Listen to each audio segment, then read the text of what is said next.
At the onset, I would like to thank Dr. Dorusha and Madhuri Patel for inviting me here to give a talk on a role of adjuvants in ovulation induction in the follicular phase of stimulation. Basically, adjuvant is a substance that will enhance the pharmacological effect of a drug. And in order to achieve the higher success, we tend to use different protocols and different adjuvants, as many as sometimes without any evidence.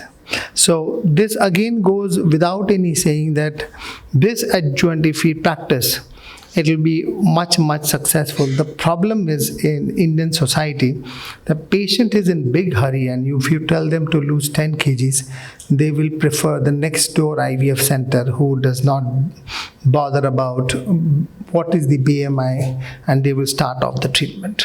So that is where the counseling would help to retain the patient. So where are we needed the adjuvant therapies?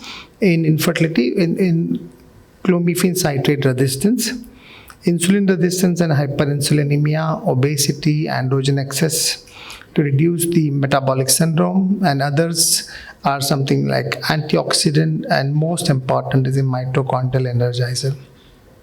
So for androgen excess, we have steroids. For hyperinsulinemia, we have metformin, inositols, and others are some of the reports which have been used. And the problem in Indian population is we do not get a single drug.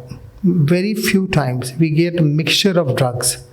So we have metformin and myoinositol with chromium, with decairo, with melatonin.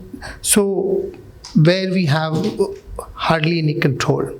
So off-label use are the drugs which are used for ovulation induction, and the approved drugs Dr. Amit Patki just enumerated. So what is important is the off-label use of these adjuvant is they have cleared the phase 1 and phase 2 of the trial, not the phase 3 and phase 4 of the clinical trial. So giving dexamethasone in the dose of 1 to 2 milligram in the follicular phase of the cycle would reduce the adrenal origin of androgens, which will help you to achieve better ovulation. Now, this generally would be very beneficial in patients with thin PCOS with hyperandrogenism, and may not benefit, or it will add fire to the fuel if you use it in obese patient. Then you have the adjuvants like oral contraceptive pills for 2 cycles, and this would reduce the ovarian androgens and the LH hormone and make your ovulation induction easier. Again, may not be beneficial for obese PCOS who wants to lose weight. Now we know Dr. Amit Patki enumerated that the hyperinsulinemia because of obesity and the potential advantages of using metformin for PCOS patient, improving insulin sensitivity, helps in weight stabilizing, decreasing androgen levels. The only this thing is we have to start with the smallest possible dose, like 250 milligram once a day, then gradually step it up. That will help to increase the compliance of the patient. Now when you combine the clomiphene and metformin, generally it gives a far better pregnancy rate as compared to the individual clomiphene or metformin. This slide is something which is very important. There is no advantage of adding metformin to clomiphene citrate in PCOS, and metformin in PCOS should be restricted to those who have a glucose intolerance or BMI more than 30. Now to continue metformin during pregnancy has to be taken on the evaluation of the risk and the benefit. At the onset, it is inefficient data to advertise a short-term metformin. So, if you get a patient of PCOS, you start metformin, and in the same month, if you're going to use letrozole, the impact of metformin will not be very well appreciated. So, it is the off-label use, generally used for menstrual regularity. It is no longer recommended as a monotherapy with clomiphene citrate, but with gonadotrophin therapy and metformin, it gives monofolliculogenesis and specially will help you to reduce OHSS. So metformin with gonadotrophin with time intercourse and IUI would be the way forward to improve the pregnancy outcome. Now, there is although there is no current evidence of metformin being teratogenic, but a patient needs to be counseled and need to be continuously kept under surveillance and adverse outcome to be reported. Now, inositol, again, Dr. Amit Patki has very clearly enumerated that it is a B complex family vitamin, and in our daily diet we require 1 gram, but in PCOS patient there is increased urinary clearance of inositol, and hence there is a decreased plasma inositol which results into insulin resistance and PCOS. So if you give myo-inositol, it will improve insulin sensitivity, decrease insulin resistance, improve glucose utilization, restores normal menstruation and normal ovulation, and hence very favorite drug in Asian population in adolescent PCOS. Rather than giving metformin, this drug appears to be little better. Now, the most important part with myo-inositol is it induces nuclear and cytoplasmic oocyte maturation and promotes a better oocyte quality and better embryo quality. That's what Dr. Amit Patki said, that it improves the oocyte quality better. So the meta-analysis was published in 2007. It said that the present meta-analysis of 9 RCT reveals that myo-inositol combined with decairoinositol improves the metabolic profile of a woman with PCOS, and also increasing the sex hormone binding globulin when supplemented lasted for more than 24 weeks. So if you see the graph, it's completely favoring towards myo-inositol when you are looking at Homer index, and previous was the insulin reduction and reducing the testosterone level. So main purpose has been solved by using myo-inositol. Now, if you are doing an ovarian stimulation and if you are hyperstimulating the patient or hyperstimulation has happened, and if your E2 is more than 4000, just before the trigger, you can start using letrozole. In this particular paper, they have used 10 milligram letrozole, which will reduce the pre-trigger estrogen and reduce the risk of hyperstimulation. Well, my clinical experience has been, I have used this protocol in 15-20 patients, and I found the number of M2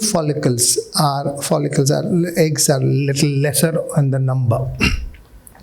Again, use of sildenafil citrate with clomiphene, where the anti-estrogenic effect of clomiphene in terms of reduction in the blood flow can be overcome using oral sildenafil citrate starting from day 2 of the cycle till day 10, helps to increase the chemical pregnancy rate and clinical pregnancy rate.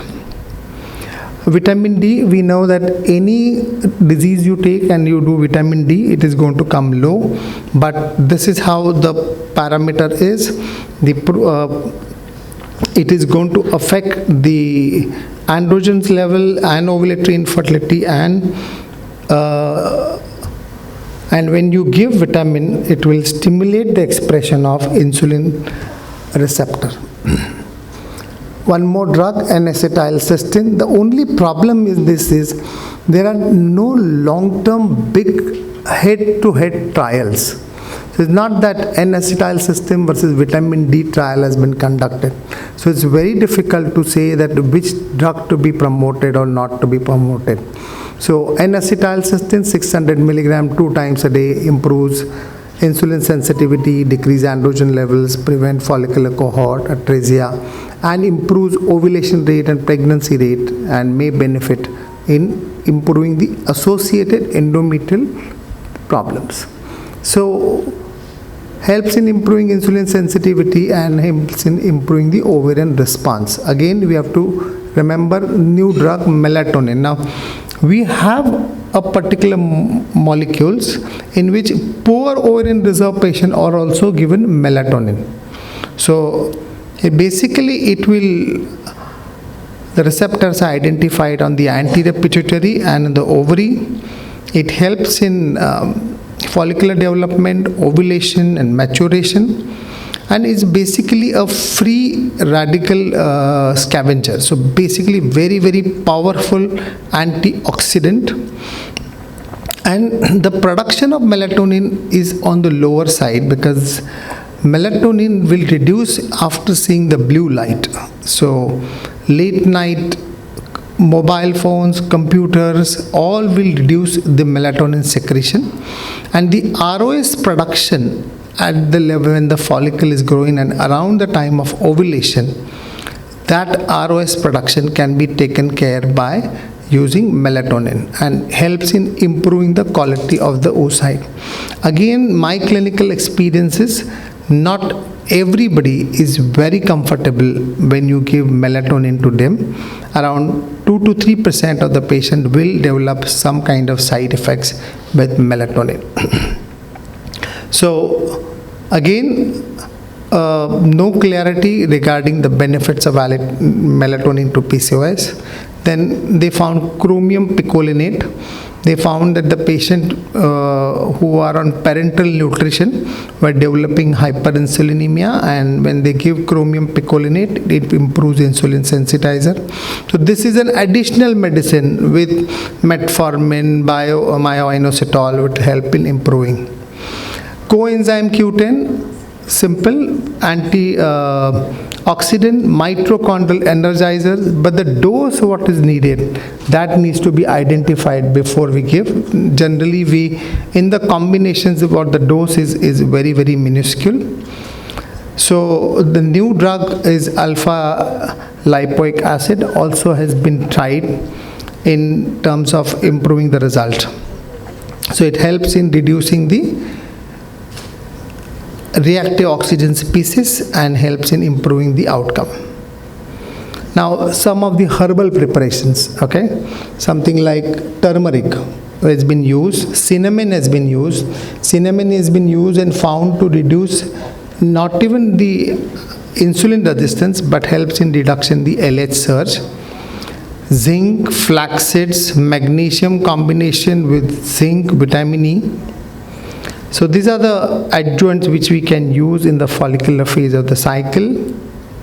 The most important thing is, once upon a time, one of my very senior person was to say, any new drug which comes in the market, it goes on the right side and everybody starts using it, even for their children. Okay? Then after 6 months they realize that the drug is not useful and they don't even give it to their dogs. And then one smart fellow will sit down and do an analysis and tell you exactly when the drug has to be used.